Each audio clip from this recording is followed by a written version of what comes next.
Eh bien bonjour à tous et à toutes, c'est LND et on se retrouve enfin dans une nouvelle vidéo débrief F1. Ok les gars, donc aujourd'hui on va faire le débrief du Grand Prix du coup de Silverstone qui s'est déroulé tout simplement dimanche. Comme d'habitude je vais vous faire très rapidement un point sur toute la grille, voilà, les arrivées, les abandons vite fait. Je vais essayer de passer encore plus rapidement que d'habitude parce que ça dure souvent plus longtemps même que les parties que je fais plus détaillées. Donc je vais essayer d'être très rapide là-dessus. Après du coup bien sûr avant ça je vais faire mon petit sommaire et bien sûr après je vais faire mes parties détaillées 5 points. 5 points toujours avec des sous-parties comme d'habitude. Et on attaque maintenant.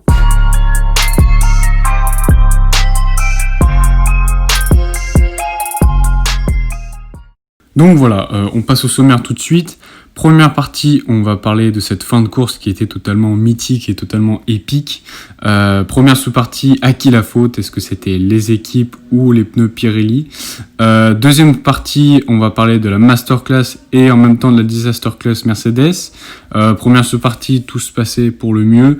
3 petits points et 2 petits points... Deuxième sous-partie, mais bon, les pneus ont lâché. Troisième partie, on va parler des Renault, donc Renault retour aux affaires. Première sous-partie, enfin les gros points qu'on attendait depuis très longtemps. Quatrième point, les As en PLS, clairement. Première sous-partie, Magnussen, 2 petits points, coupable ou pas de sa collision, de son accrochage avec Alexander Albon. Deuxième sous-partie, Grosjean, pas loin du podium, MDR. Entre parenthèses, parce qu'il a fait un bon résultat en milieu de course et puis après c'était plus la même chose. Et cinquième partie, beaucoup d'abandon et d'action au final. Ok, donc on se retrouve tout de suite avec mon petit téléphone où j'ai en direct les trucs. Donc dernier, on retrouve Nico Hülkenberg, bien sûr. Alors tout simplement, pour ceux qui ne le savent pas, il n'a pas pu prendre part au départ, tout simplement parce qu'il y a eu un problème mécanique, je crois, avec sa voiture. Et la malchance qu'il le suit toujours, même quand il revient en tant que pilote de réserve. Donc voilà, ce mec a limite, il a plus de malchance que moi. C'est dire quand même. Après il avait fait des qualifs un peu moyennes, mais en même temps ça se comprend. Ça fait quand même peut-être 8 mois, je pense, qu'il a pas roulé. Il a dit qu'il avait encore une condition physique bonne, mais pas une condition physique de pilote de F1, donc ça se comprend. Franchement 13e avec la voiture qu'il a. Et les conditions qu'il a, dans lesquelles il est revenu, il a dû s'adapter en très peu de temps, quelques heures, voire quelques jours même pas. Donc franchement c'est pas dégueu. Après c'est un peu décevant quand tu te dis c'est Nico Hülkenberg, il fait 13e avec une voiture qui est sûrement la 3e meilleure. Tu te dis en soi c'est pas ouf. Mais quand tu regardes les conditions, franchement c'est pas mal. Donc dommage qu'il ait pas pris part. Et d'ailleurs j'espère qu'il pourra prendre part la semaine prochaine, enfin cette semaine du coup, parce que j'ai vraiment envie de voir ce que ça peut donner. Bon, on va arrêter de s'enflammer, je pense que le podium est inaccessible clairement pour lui, je pense que c'est clairement pas réalisable, donc à un moment faut arrêter de rêver non plus. Après je suis pas un hater ni rien, mais de façon réaliste c'est quasiment possible, clairement c'est quasiment possible.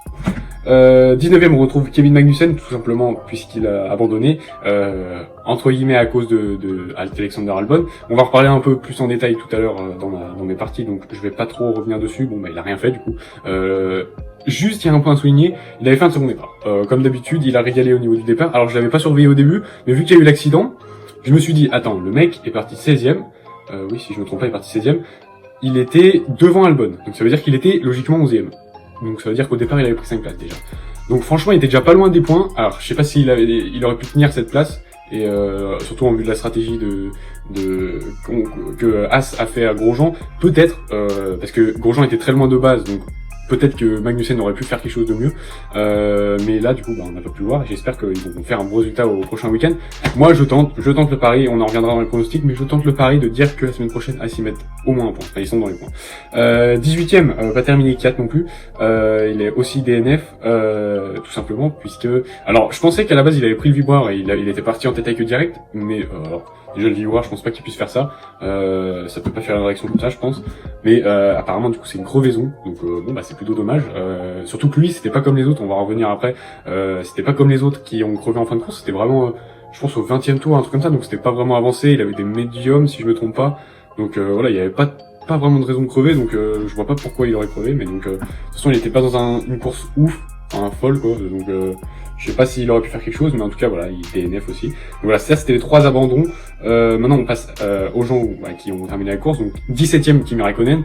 Bon, bah, encore une fois de plus, très décevant, hein, dernier de la course, de ceux qui ont terminé. Très décevant, la Alfa Romeo qui est, on dirait, de plus en plus nulle. Donc, c'est dommage, franchement. Voir Raikkonen dernier, ça pique un tout petit peu, je pense, surtout pour lui. Clairement, on voit les radios et tout quand il rentre au stand. Ouais, il en a plus rien à foutre, clairement, il s'en fout. Bon, après, les ingénieurs sont pas non plus très smart, mais voilà. Je pense que c'est un peu fini pour lui cette année. Je pense qu'il va prendre sa retraite en fin d'année, quelqu'un va le remplacer. Franchement, je croise les doigts pour un gros Jean, mais je sais pas. Je pense que ce sera plutôt un junior de F2, mais voilà, on est sûr de rien. Du coup, très bonne transition. 16e, on retrouve Romain Grosjean. Grosjean, alors il y a plusieurs choses à dire. Au début, il était loin, et ils se sont dit ils avaient clairement rien à perdre, As, et maintenant ça va être la philosophie de la saison. Je pense qu'ils ont rien à perdre pendant toute la saison, donc autant tenter autre chose que les autres, parce que sinon, clairement, oui, dans son interview, ce qu'il a dit, c'est vrai, il se serait battu pour des 15e, 16e places, comme il est arrivé à la fin. Sauf que là, déjà, on l'a vu se batailler et tenir même, bon, il y avait des meilleurs pneus, mais tenir une 5, 6e, 7e place après. Après, il s'est effondré complètement dans le dernier tour où il est rentré. Mais voilà, franchement, il a très bien tenu. Je pense que vraiment, il a dû bien batailler. Et ouais, ça doit vraiment être un gros coup au moral de voir que, en te bataillant comme ça, tu ressors dernier. Enfin, clairement, il est ressorti dernier. Je pense qu'il a dépassé, il est devant Raikkonen, donc il a dû le dépasser. Oui, au final, il est presque dernier.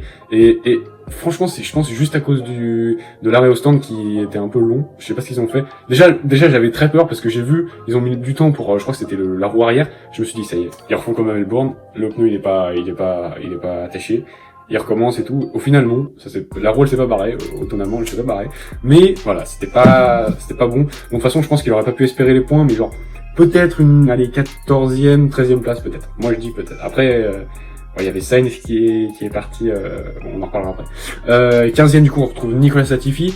Ça, c'est encore j'ai envie de dire bon résultat, mais en même temps, il y a 3 abandons, donc il a gagné des places obligatoirement.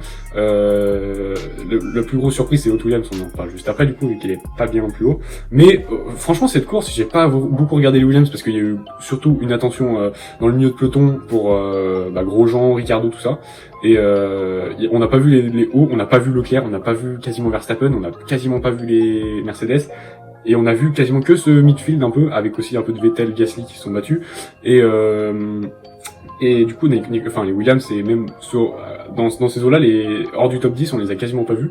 Donc, j'ai pas trop de réflexion à faire sur sa course, malgré que, du coup, il fait un plutôt bon résultat. Il arrive 15e, donc c'est pas son meilleur résultat. Il arrive 11e la première course grâce aux abandons, mais il est pas dernier, déjà, ça se voit, il est pas dernier, il est devant Grosjean. Bon, pas beaucoup, je pense que Grosjean l'aurait doublé, peut-être, avec un peu plus de tours. Mais voilà, il est devant Grosjean, il est devant Kimi Raikkonen, donc il avait un meilleur rythme. Il est vraiment pas loin derrière Antonio Giovinazzi, donc je pense qu'il y a eu bataille. Clairement j'ai pas vu, mais je pense qu'il y a eu bataille. Et d'ailleurs, du coup, on parle de Giovinazzi, donc 14e. Je crois qu'il est parti 17e, je pense, ouais. Donc bon, 3 places gagnées grâce aux abandons, je pense que c'est ça. C'est places gagnées. Après, voilà, comme j'ai dit, j'ai pas vraiment vu les courses de ces pilotes-là. Après, voilà, c'est mieux que son coéquipier déjà. Je pense que Raikkonen c'est foutu pour lui. Giovinazzi, il va vraiment falloir se batailler pour qu'il garde sa place. Je pense que honnêtement, Giovinazzi au début de saison, l'année dernière au début de saison, je me suis dit bon, c'est un petit pilote de F2 qui va vite dégager. Au final, bon, je commence à m'attacher, mais bon, finalement je déteste pas autant que ça. Donc ça me fait un peu chier de le voir partir.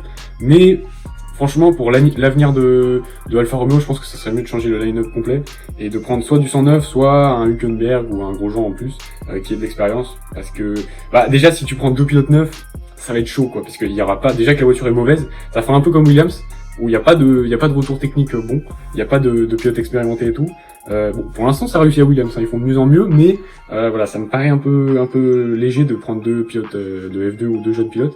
Donc moi, je dirais plutôt un Grosjean ou un Hülkenberg. Hülkenberg, c'est peu probable, je pense pas. Mais franchement, un petit Grosjean ou un petit Magnussen qui a plus de contrat, qui a plus d'écurie, ça se tente, franchement ça se tente. Même peut-être les deux, carrément dans l'écurie, ce serait un truc de ouf. Mais voilà, un des deux avec un petit pilote junior, tranquille, voilà. Un petit Mick Schumacher, je pense. Et puis franchement, la line-up serait pas mal. Ils auraient un pilote assez expérimenté, avec un bon retour. Et un jeune pilote qui est prometteur, donc je pense que ça serait bien. Après 13e, Carlos Sainz. En soi, il est pas arrivé 13e, il aurait été dernier, je pense que je sais pas, je l'ai vu crever et tout, et après il a dégringolé au classement, il s'est fait doubler par tout le monde, mais je sais pas s'il est vraiment arrivé 13e ou il a été, vous savez, si vous faites plus de 90% de la course, vous êtes quand même classé, même si vous avez abandonné, donc je sais pas si c'est ça ou s'il a vraiment pu continuer à en changer les pneus, j'ai pas vu la fin de la course pour lui, donc tout au long de la course, c'était vraiment pas mal. Les McLaren en course, je pense qu'elles sont encore plus performantes. Enfin, en fait, ça dépend des circuits, mais là, elles étaient encore plus performantes qu'en qualif. Donc, c'était plutôt un bon signe. Enfin, surtout pour Sainz, parce que c'est Norris qui s'est qualifié quatrième ou cinquième, je crois. Mais en tout cas, il y en a un des deux qui s'est très bien qualifié. Donc, Sainz, il a fait un bon départ. Je crois que c'est Norris qui s'est bien qualifié et qui a perdu quelques places au départ. Au final, c'est lui qui en a profité. Mais voilà, Carlos Sainz, c'est vraiment pas de chance. C'est dommage parce que là, par contre, il y avait des gros points pour les deux coéquipiers à aller chercher. Et au final, ça profite aux ceux de derrière, donc on va en reparler après. Après, du coup, 12e, George Russell. Là, je suis content, enfin. Bon, c'est pas des points, mais franchement, je l'ai pas regardé de la course. Clairement, c'est un de mes pilotes préférés et c'est l'écurie que je préfère, mais je les ai quasiment pas regardés, les Williams, parce que déjà, on les voyait pas, et parce que, enfin, j'ai même pas pensé, honnêtement, et puis en plus, c'était pas la bataille principale qu'il y avait, quoi, ceux hors du top 10. Donc, je l'ai pas vraiment regardé, donc je sais pas ce qu'il a fait, mais en tout cas, en voyant le résultat, il est parti dans 15e, du coup, je crois, si je me trompe pas. Parce qu'il est encore passé en Q2 encore une fois, mais je crois qu'il a rien pu faire cette fois-ci. Donc je suis vraiment désolé, je me rappelle vraiment plus de ce qu'il a fait en qualif. Je sais qu'il est passé en Q2, mais alors qu'est-ce qu'il a fait? Je crois qu'il est dernier de la Q2, je pense. Donc en tout cas, c'est quasiment sûr qu'il a gagné des places. Alors il y avait un peloton entre les deux, donc il y avait le 12, 13, 14, 15, 16, 17. Enfin non, peut-être pas Raikkonen, mais en tout cas il y avait jusqu'à Grosjean. Donc 1, 2, 3, 4, 5. Donc il y avait 5 personnes ensemble, un petit peloton là qu'on n'a pas vu. Et en tout cas, c'est lui qui menait le peloton, donc à quasiment rien, hein, une seconde et 2 secondes de ceux de derrière. Mais voilà, il a lidé le peloton. Bon, il a 10 secondes derrière Bottas qui avait crevé, donc voilà. Mais franchement, moi c'est encourageant. Je trouve que là, enfin en course, il arrive à concrétiser une bonne qualif. Donc parce que bon, les deux dernières bonnes qualifs, il a pas pu concrétiser. Et Nicolas Latifi non plus. Donc ça, c'est un bon point. Je sais pas s'ils ont apporté des améliorations, mais en tout cas, voilà, là c'était une bonne course, vraiment une bonne course. 11e du coup, on retrouve Valtteri Bottas. Bottas c'était un très bon résultat jusqu'à qu'il crève. Pas de chance. Là, clairement, pour moi, le championnat est plié. Jusqu'à maintenant, il y avait encore des espoirs.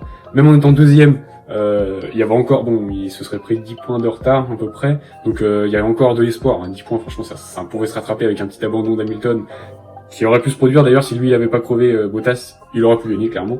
Mais là, c'est pas de chance, c'est lui qui crève d'abord, et en plus il crève un tour avant Hamilton, donc il perd beaucoup plus de temps que lui. Il était même pas premier en plus, donc c'est plutôt dommage, il ferme même pas dans les points. Mais au final, ça profite au championnat constructeur, parce que c'est pas le jackpot pour Mercedes, d'ailleurs je vais en parler après. C'est le semi-jackpot, on va dire. On en reparle après. 10e, Sébastien Vettel. Alors là, encore une sauce une demi-sauce encore une fois, une sauce pour Vettel. Alors cette fois-ci, ils ont échangé les places. Cette fois-ci, c'est Vettel qui est dans la sauce, alors que c'était Leclerc à la dernière course. Et là, Leclerc, il fait un super bon résultat. C'est vraiment une masterclass. Du coup, Vettel, il se fait même dépasser par Gasly. Albon, je veux bien. Albon, il a clairement une meilleure voiture. Je veux bien. Après, voilà, un Gasly. C'est un peu, j'adore Gasly, mais normalement, ça fait bizarre de voir Gasly dans une AlphaTauri dépasser une Ferrari. Tu peux pas me dire que ça fait pas bizarre. Mais après, déjà il a loupé, je crois, 2 séances d'essai. Donc déjà il était en difficulté au niveau de la gestion de la voiture. Je pense qu'il connaissait pas bien la voiture. Il avait pas dû faire beaucoup de réglages, il a dû tout faire dans une séance. Donc c'est un peu dommage. En qualif c'était pas très bon non plus. Et là en course, il y a rien. Enfin, il y a un point quand même, mais il n'y a pas grand chose à retenir de sa course. 9e, on retrouve Lance Stroll. Encore une fois une déception. C'est une double déception parce que Lance Stroll 9e, c'est pas exceptionnel. Comme j'ai vu circuler pas des rumeurs, mais des infos à ce qui paraît, c'est un peu Perez qui mène l'équipe, donc c'est lui qui donne les réglages optimales. Et vu qu'il est pas là et que Hülkenberg il est pas trop habitué à cette voiture, il peut pas donner non plus. Et là, au final, tu vois qu'il n'y a pas de retour concluant, donc il n'y a pas de résultat. Peut-être que c'est ça, j'en sais rien. Peut-être que c'est un circuit qui convient mieux. Oh putain, c'est peut-être un circuit qui convient pas bien à la voiture. Donc on sait pas. De toute façon, on n'a pas de référence. Il y a que Stroll. On aurait pu voir la course d'Hülkenberg et avoir une deuxième référence et voir si c'était la voiture ou le pilote. Mais là, du coup, on n'a pas de référence. On sait pas si c'est Stroll qui a pas géré ou la voiture qui est pas bonne. Mais donc voilà, on attend la prochaine course. Les nouveaux réglages peut-être qui amélioreront tout ça. 8e, du coup, on retrouve Alexander Albon. Alors, un début de course, même jusqu'au milieu de course chaotique. Clairement, il sort Magnussen. Pour moi, c'était du 60-40. Clairement, c'était pas que de la faute de Albon, mais c'était pas que de la faute de Magnussen, clairement. Magnussen, il avait un peu de difficulté à revenir sur sa trajectoire, donc il prenait pas totalement la bonne direction. Donc et Albon, il a vu qu'il y avait un petit écart, donc il a voulu y aller. Au final, c'était pas le bon coup, clairement. Déjà, pourquoi tu veux dépasser si tôt alors que bon, c'est le premier tour, clairement, c'est le premier tour, ça sert à rien. Avec la voiture que t'as, franchement, dépasser une As, je pense pas que ça soit très difficile. T'as encore 50 et quelques tours devant toi, donc clairement, il aurait dû attendre. Là, déjà pour cette raison, la pénalité elle est un peu justifiée. Et en plus, faut dire que bon, Magnussen était un peu en difficulté, certes, il a pas laissé de place, mais je pense qu'il l'a pas vu. Clairement, je pense qu'il l'a pas vu. Et même s'il l'a vu, il aurait pas eu le temps de se décaler, de laisser de la place ou quoi. Voilà. Donc ouais, c'était un peu une manœuvre osée, même presque du 70-30, franchement. Donc voilà, c'était. Et après, bon, par contre, après, il s'est arrêté une deuxième fois et là, il a carburé. Je l'ai vu dernier, je me suis dit, il s'est encore arrêté. Je me suis dit, mais attends, il fait quoi? Il va finir dernier largement. Parce que là, déjà, il avait même pas beaucoup remonté sur les autres. Et là, je vois qu'il s'arrête encore. Je fais, putain, mais il fait quoi le mec? Il s'arrête 90 fois, il va terminer dernier obligé. Et franchement, la remontée qu'il a fait, je l'ai pas vu beaucoup non plus. Mais en le voyant 17ème, remonté 8ème, déjà quand j'ai vu le résultat à la fin, j'ai fait attends, il est 8ème là, tu te fous de moi? Après il y a Bottas qui a sauté, il y a Sainz aussi, mais voilà, il aurait été 10ème quand même, il aurait remonté 7 places, donc franchement c'est pas mal. 7ème, maintenant on va parler un peu de... C'est un peu un top quand même, je vais pas en parler après plus tard, mais c'est quand même un peu un top. Gasly, bon bah super course, 2 fois qu'il termine 7ème. La première, bon c'était un peu de la chance parce qu'il y a eu beaucoup d'abandons, mais là clairement à la régulière, il y a à la régulière, bon... à la régulière entre guillemets, il y a encore eu des pannes de pneus, des abandons, mais voilà, enfin c'est quasiment à la régulière. Il a dépassé Vettel, il a dépassé très proprement, très très joliment, il a dépassé Stroll aussi. Albon il n'a pas eu le temps de l'attaquer, donc il s'est pas fait dépasser par Albon. Bon, je pense qu'il se serait fait dépasser clairement, il était vraiment pas loin Albon, donc heureusement que ça s'est terminé aussitôt, parce que sinon je pense que bon, il serait passé 8ème. Mais vraiment là c'était une très bonne course. Je vais pas en reparler, mais voilà, là c'est quand même un top dans cette course. Donc encouragement à Gasly, c'est vraiment un bon truc. J'espère qu'il va peut-être aller dans une meilleure écurie. Peut-être pas Red Bull parce qu'il va encore prendre la pression, mais peut-être ouais je sais pas. Vraiment je sais pas dans quelle écurie il peut aller, mais peut-être pas chez Red Bull parce qu'il va refaire la même chose. Donc c'est peut-être pas une bonne idée. 6ème, bon bah encore un top dont je vais en reparler après. Donc Ocon, bon bah grâce encore aux pneus qui ont explosé chez les autres, mais il était déjà sur un très bon résultat, 8ème de base, je pense, oui 8ème. Donc c'était déjà pas mal. C'était son meilleur résultat, enfin il égalait son meilleur résultat du début de la saison là. Mais là 6ème, bon bah c'est excellent clairement. Il finit déjà devant Gasly. Très loin, à 5 secondes à peu près, donc c'est plutôt bon. Il finit bon avec un peu de retard quand même sur Norris, mais franchement la McLaren je pense qu'elle a une meilleure voiture, et en plus Norris il est dans l'écurie déjà depuis 1 an et demi, donc bon il connaît mieux la voiture, alors que Ocon ça fait que 4 courses, et puis il a eu une pause de 1 an. Donc bon, franchement c'est concluant, c'est de mieux en mieux. Ocon il s'améliore de plus en plus, donc c'est vraiment bon signe. Il va bientôt pouvoir rattraper Ricciardo, je pense qu'il est vraiment très prometteur, donc c'est plutôt bien. 5ème Lando Norris, bon bah encore un très bon résultat de Norris, il ne cesse de nous surprendre à part à la dernière course. Mais franchement Norris il est sur un rythme incroyable, c'est vraiment un très bon pilote cette année. J'imagine vraiment Carlos Sainz avec son podium qui allait faire encore des podiums ou des très bons résultats, parce que Sainz il est vraiment très régulier. Et au final, cette année, c'est Norris qui se réveille, enfin pas qui se réveille, mais qui est vraiment très bon, très régulier, qui fait vraiment des très bons résultats. Je sais pas d'où il sort ce pilotage cette année, mais en tout cas, voilà, il est très bon, 5ème place, le podium à la première course, enfin voilà, c'était assez cheaté. Donc voilà, 5ème, c'est très bon. Devant lui, bon bah ça c'est la masterclass un peu de Renault, on en reparle après. Ricciardo, donc qui termine 4ème avec son coéquipier 6ème. Ça c'est des énormes points vraiment pour l'équipe, 20 points, c'est énorme en une course pour l'équipe. Leur meilleur résultat depuis leur retour c'était 4 et 5 avec Ricciardo et Hülkenberg à Monza l'année dernière, et là ils ont presque réussi à la refaire, donc bon bah très bon, surtout bon ce circuit leur convient mieux que les autres, donc c'est normal, mais franchement Ricciardo il a su tirer parti des opportunités, et voilà c'est très bon, il fait une très bonne course, masterclass de Renault, donc rien à dire. 3ème, bon bah Charles Leclerc, pareil, c'est pas une masterclass parce que déjà il finit très très loin de Verstappen, même si c'était surtout si c'était pas arrêté Verstappen, mais bon après si c'était pas arrêté il aurait gagné la course. Après voilà, je veux pas insinuer des trucs, mais voilà, il aurait gagné la course clairement, je pense pas qu'il aurait crevé, donc bon j'ai un peu le seum. Mais Leclerc voilà 3ème, il sait toujours tirer parti des opportunités, il se repentit un peu des 2 dernières courses où il a tué son coéquipier et où il a fait une très mauvaise course à la dernière. Donc 3ème, un 2ème podium, donc que demande le peuple, voilà. 2 podiums avec cette voiture catastrophique au niveau je pense d'une AlphaTauri ou d'une petite Renault. je pense clairement. Voilà, bah, c'est excellent, hein, clairement. Je sais pas comment il fait. Il a réussi à semer une Renault, clairement. Bon, il s'est fait fumer par la Red Bull, mais clairement, il a tenu sa place. On l'a pas vu pendant toute la course. Il a tenu son écart. Il a jamais été inquiété par les Renault et par les McLaren. Donc voilà, très bon. Deuxième, on va Verstappen, comme j'ai dit. Pour moi, si c'était pas arrêté, il aurait pas eu le meilleur temps, mais il aurait gagné la course, clairement. Je pense clairement pas qu'il aurait crevé. Il aurait pu faire toute la course largement. Donc j'ai plutôt le seum. On aurait pu voir la première victoire non Mercedes, et au final, bah non. Même s'il finit deuxième, hein, c'est très bon, 19 points pour l'équipe. Après voilà, encore une fois, le deuxième coéquipier, enfin, le deuxième pilote est toujours pas là. Un peu comme l'année dernière, c'est ça qui pêche dans l'avancée de l'équipe, parce que il faut un vrai deuxième pilote. Limite, faudrait 2 premiers pilotes comme avec Ricardo, même s'ils se battent un peu, parce que tu vois bien, même quand ils se battaient et qu'ils perdaient des points en s'accrochant, tu vois bien qu'au final, ils gagnaient beaucoup plus de points qu'avec un deuxième pilote qui était totalement dominé. Donc, je pense que même avoir 2 premiers pilotes, ça serait avantageux. Parce que, bah là, Albon, il est bon, hein, clairement, il est bon, il peut faire des top 5, normalement, quand il est pas dans la sauce. Mais, là, quand il fait des 8e places, 7e, hors du top 10, c'est un Gasly. C'est un Gasly, donc ça me déçoit un peu, et en même temps, je sais pas quoi penser de lui, parce que des fois il arrive à faire des très bons trucs et des fois non, donc je sais pas, c'est bizarre. Et Verstappen, donc rien à dire, hein, il a gardé son écart, avec Leclerc il a largement fumé, et bon, il était beaucoup trop loin pour aller chercher Mercedes, donc il pourrait rien tenter, clairement. Je pense qu'il a croisé tous les doigts toute la course, et au final, bon, bah ça a marché. Bottas qui crève, et Hamilton aussi, bon, il a pas pu dépasser Hamilton malheureusement, mais voilà, il a pu faire une 2e place, donc c'est vraiment pas mal. Et Hamilton, du coup, on en parle, bon, bah masterclass pour lui, mais pas pour l'équipe. Bon, il a pas le meilleur tour, mais voilà, il a lead toute la course. Il a jamais été trop inquiété par Bottas, il a jamais eu d'attaque direct de son coéquipier. Il y a juste eu une bataille à distance, à peu près 1 ou 2 secondes de distance. Mais sinon, voilà, il n'y a pas eu de bataille franche avec les deux, même pas en début de course, je crois. Mais donc voilà, on les a pas trop vus. On les a vus un peu plus que les autres courses, mais on les a pas trop vus.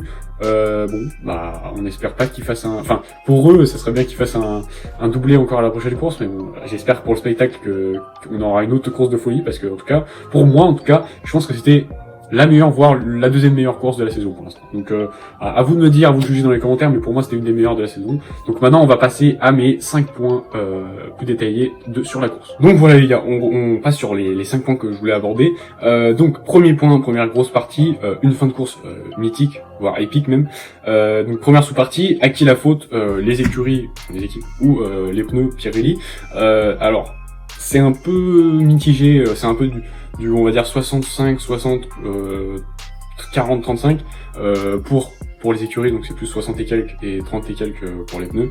Donc les écuries en même temps ils ont un peu abusé quand même, faire plus de 40, enfin presque 40 tours avec les pneus hard sur une course de 52 tours, c'était un peu abusé quand même, franchement ça passe pas. Clairement je me suis dit, pour moi ils faisaient, ceux qui partaient en soft, ils faisaient soft, hard, soft. Clairement moi c'était ça, je pensais qu'ils allaient faire ça. Alors peut-être que je suis bête, mais je crois qu'ils avaient peut-être plus de pneus soft, donc ils auraient peut-être mis des médiums. Mais bon, en tout cas, pour moi, ils faisaient pas un stop. Ou alors, vraiment, comme je le pensais, vraiment, ils seraient arrivés avec des pneus morts. Et bon, j'imaginais pas la crevaison, clairement, mais je me suis dit, ils vont finir les pneus avec les pneus sur les, comment ça s'appelle? Les pneus complètement morts, et qui tournent quasiment plus. Je me disais, c'est impossible qu'ils finissent quasiment. Donc bon, au final, bah, ça a éclaté, hein. C'est fini pour 3 pilotes.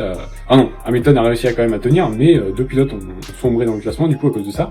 Et du coup, bah, c'est un peu de la faute plus des équipes que les pneus quand même, parce que les pneus, ils sont censés résister, donc c'est pas bien qu'ils crèvent. En soi, ils sont garantis quand même un peu, on va dire. Mais 40 tours sur un circuit de 52, je pense que c'est un peu abusé. Les équipes ont un peu, ils ont clairement abusé, je pense. Donc faut déjà ils ont annoncé qu'ils mettraient des pneus plus tendres la prochaine course, donc obligatoirement ils vont faire 2 arrêts, je pense, à la prochaine course, donc on va pas avoir de crevaison. Entre guillemets malheureusement, mais pour la sécurité, bon, c'est bien. Mais après, voilà, pour le spectacle, je vais pas te mentir, des petites crevaisons comme ça, c'était plutôt spectaculaire et plutôt bien. Après, voilà, pour la sécurité, c'était vraiment pas bon, hein, clairement. Carlos Sainz ou même Kiat si c'était une crevaison, parce que c'est pas encore sûr, mais si c'était une crevaison, c'était clairement très dangereux, il aurait pu se tuer, limite. Donc, ouais, pour le danger, c'était pas ouf. Donc on va passer tout de suite à mon deuxième point maintenant. Deuxième partie, masterclass et disasterclass des Mercedes. Tout simplement parce que du coup, de première sous-partie, tout se passait pour le mieux. 3 petits points. Bon, au début de course, non, pas jusqu'au début de course, toute la course, jusqu'au 2 derniers tours, ça se passait pour le mieux. Clairement, ils avaient je pense une quinzaine de secondes, voire plus, même, non, peut-être même beaucoup plus sur Verstappen. Donc ils étaient clairement pas inquiétés, ils étaient inquiétés par personne, clairement. Et là, Bottas qui crève, d'un coup, comme ça, 2 tours avant la fin. Donc, et en plus au début du tour, donc il doit faire tout le tour complet, et s'arrêter dans le dernier tour pour mettre des softs. Donc, bon, là, gros coup de somme pour lui, je pense. Et après, bon, bah c'est Hamilton, donc qui réussit à finir quand même. Il a crevé en début de tour aussi, donc il a bien tenu. Franchement, je crois qu'il a pris en plus 230 avec le pneu crevé. C'est plutôt pas mal. Il y a des voitures de série avec des pneus très bons qui arrivent pas à faire ça. Donc franchement, c'était pas mal de finir la course premier pour Mercedes. Mais c'était un peu une disaster class quand même, parce que bah voilà, ils perdent facilement 18 points. Enfin, 18 points parce que c'était la deuxième place pour Bottas. Donc c'était un peu chaud. Après du coup ça resserre un peu l'écart. Il n'y a pas trop d'avance pour Mercedes, même si ils gagnent quand même des points par rapport à Red Bull. Parce que si je me trompe pas, 8ème place c'est 4 points. Donc 4 plus 19 ça fait 23. Et Hamilton a gagné 25 points, donc il y a plus de points pour Mercedes quand même. Donc ils prennent quand même du terrain, mais beaucoup moins que s'ils avaient eu Bottas, donc c'est un peu une disaster class en même temps. Deuxième sous-partie, bon bah c'était les pneus ont lâché, donc c'est ce que j'ai dit. Troisième point, Renault de retour aux affaires. Bon bah là clairement oui, c'est clairement ça. Première sous-partie, enfin les gros points pour Renault qu'on attendait depuis le début de la saison, je pense. Première course, 8ème place pour Ocon, c'était encourageant, mais il n'y avait pas Ricciardo. Ricciardo aurait pu arriver dans le top 5 je pense. Et bah là c'est arrivé. Là Ocon 6ème et Ricciardo 4ème, donc ça fait enfin des gros points, 20 points au total. Donc je me rappelle plus de où est-ce qu'ils sont, mais je crois qu'ils sont 5 aussi, 4ème. Donc franchement c'est un très bon résultat pour l'équipe. Bon après faut surveiller quand même les arrières niveau de AlphaTauri parce qu'il y a Gasly quand même. Après bon il est un peu tout seul, franchement Kvyat il est pas encore au niveau, il fait pas encore des gros points, donc je pense qu'il y a pas trop d'inquiétude à se faire. As qui se battait avec eux en 2018, il y a clairement plus de soucis à se faire pour eux. Il y a juste devant en fait, il y a juste à surveiller les McLaren et les Racing Point. Et sinon bah s'ils arrivent à encore faire des trucs comme ça, ils peuvent passer 3ème. Hein. Clairement c'est 3ème. Hein. Là, c'est la 3ème position qui joue. C'est la position de top team. Et au pire, c'est la 5ème place. Comme l'année dernière. Mais je pense que c'est le truc serré un peu. C'est ce qui est serré. C'est compliqué. Donc voilà, on attend de voir la suite. 4ème point, les As en PRS. Clairement, ils sont en position latérale de sécurité. Magnussen, coupable ou pas, donc c'est ce que j'ai dit tout à l'heure. Pour moi, c'était du 40 voire 30% pour lui seulement. Comme j'ai dit, il était en difficulté clairement, donc je pense pas qu'il aurait pu faire grand chose pour éviter le crash. Et même, logiquement, je pense qu'il a pas vu Albon, donc il pouvait clairement rien faire en fait. Donc voilà, c'est plutôt dommage pour lui parce que il avait fait un très bon début de course. Il aurait pu peut-être terminer dans le top 10 avec une bonne stratégie, donc c'est plutôt dommage. On espère le voir la prochaine course. Et deuxième sous-partie, Grosjean, pas loin du podium, MDR, voilà, c'était un peu une petite farce, puisque, alors, petite contextualisation, mon père pour rigoler, il m'avait fait, alors, c'est Hamilton qui gagne avec, il m'a dit, pour rigoler, Grosjean, parce que bon, on se fout de sa gueule un peu ironiquement, mais en même temps, bon, il fait des conneries des fois. J'aime bien, franchement, c'est un de mes pilotes préférés, mais voilà, je peux pas m'empêcher de rigoler un peu. Et du coup, il m'avait annoncé 2ème et 3ème Ricciardo. Donc, Ricciardo, il était pas loin. Franchement, à une place près, il était pas loin. Mais Grosjean, du coup, j'ai mis ce titre-là pour déconner, mais en même temps, parce que quand même, il a tenu une 5ème place pendant un moment. Bon, après 6, 7, 8, et après, 17, 16. C'était pas ouf à la fin, mais franchement, s'il avait pas eu ce problème de stratégie, enfin, d'arrêt au stand, qui était un peu interminable, on aurait dit qu'il s'était pris de pénalité, il aurait pu, pas top 10, clairement pas je pense le top 10, mais genre peut-être 12, 13ème place se battre avec Russell, qui était pas loin au final, qui était vraiment pas loin. Donc c'est plutôt dommage, même peut-être s'il était devant Russell, il aurait pu peut-être aller chercher Bottas qui avait crevé, donc enfin voilà, ça me déçoit au niveau de l'équipe, franchement il a tout donné, ça s'est même vu dans l'interview. Alors j'avais clairement vu qu'il s'était tout donné en course quand il était avec Ricciardo tout ça, parce que le mec il se battait mais comme un stremon. Je me suis dit, vu la dernière course où il s'était fait défoncer directement par tout le monde, je me suis dit allez c'est bon, en 2 tours il est déjà 10ème, c'est bon, j'espérais rien de lui, pas parce que j'étais découragé, mais je savais que sa voiture elle était impossible à conduire comparé aux autres. Et voilà, il tient sa 5ème place plusieurs tours je crois. Après vu qu'il est dans le DRS de la McLaren, je crois que c'était la McLaren, il est encore dans le DRS. À un moment il était plus dans le DRS, il est revenu et tout. Franchement, il a super bien tenu, il a super bien piloté, il a accroché sa voiture et tout, il s'est démené, et après voilà, il s'arrête au stand dernier. Alors, je pensais que du coup il s'était découragé et il pilotait plus aussi bien, mais apparemment ce qu'il a dit dans l'interview c'est qu'il a continué et tout. Bon, et ça se voit, il a quand même dépassé, il était vraiment pas loin de ceux de devant, donc c'est plutôt dommage. voilà, comme je vais pas le répéter 100 fois, mais il aurait pu être pas très loin du top 10 et ça aurait pu faire une bonne impression à l'équipe. Je pense que ça a déjà fait une bonne impression à l'équipe et aux sponsors de le voir si haut et si bien batailler en début de course jusqu'au milieu. Mais voilà, ça a pas concrétisé. Clairement, c'était pas fini. Et 5e point, du coup, beaucoup d'abandon et d'action au final. Donc comme j'ai dit, pour moi, c'est la deuxième, voire la meilleure course, franchement. Il y a eu un petit moment de mou vers les 2 tiers de la course à peu près. Il n'y a pas eu trop d'action à part le dépassement de Gasly, tout ça. Et avant, il y avait eu la bataille un peu Grosjean, tout ça.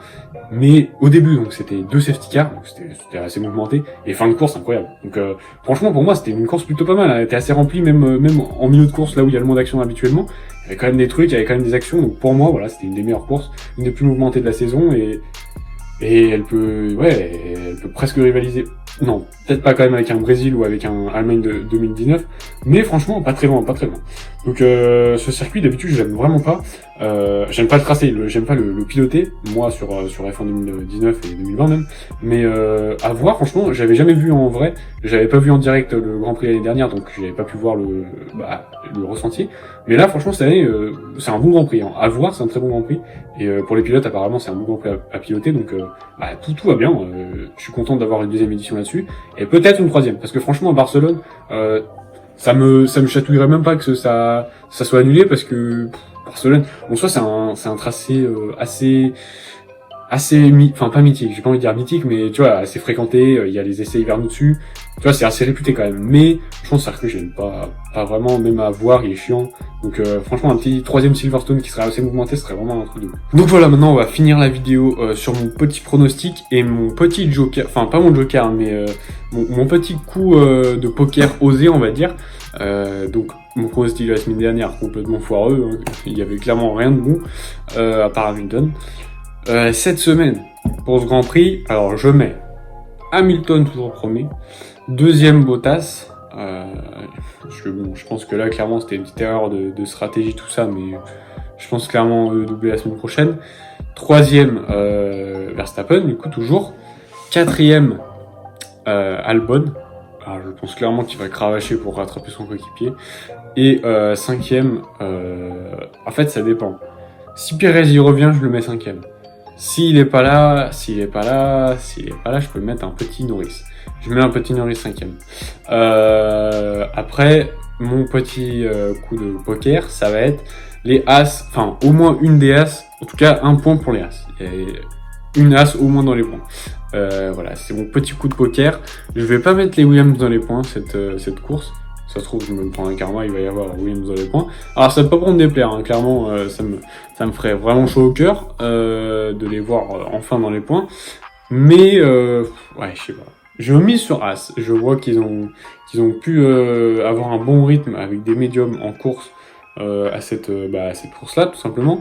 Donc, je me dis que peut-être, voilà, ils vont tenter une bonne stratégie, ils vont tenter un truc décalé, et qu'il y aura peut-être pas d'incident de course pour eux, donc ils vont peut-être en profiter. Parce que là, Magnussen avec son départ et avec une stratégie décalée comme Grosjean a eu, il aurait terminé dans le top 10 pour moi. Pour moi, il termine dans le top 10, je pense. Donc voilà, c'est à voir pour la semaine prochaine s'ils réussissent à concrétiser encore une fois, puisqu'ils ont terminé dans les points quand même, hein, à la dernière course, oui, en Hongrie. Donc voilà, à voir. Et donc, moi, je vous donne rendez-vous à la semaine prochaine pour mon débrief. Il y a peut-être la partie 2 de ma vidéo musique qui va sortir. Donc n'hésitez pas à aller voir la première partie déjà. Et du coup aussi je voulais vous remercier pour les 100 vues sur mon débrief du Grand Prix de Styrie. Voilà. J'ai tapé les 100 vues, j'étais pas prêt. Bon, je fais plus de vues en ce moment dessus, mais voilà, en très peu de temps j'ai tapé les 100 vues, donc je suis plutôt content. La chaîne marche assez bien, donc je suis plutôt content des résultats. Donc moi je vous remercie et je vous dis à la semaine prochaine pour le prochain débrief F1 et peut-être une autre vidéo. Donc peace les gars, à la semaine prochaine.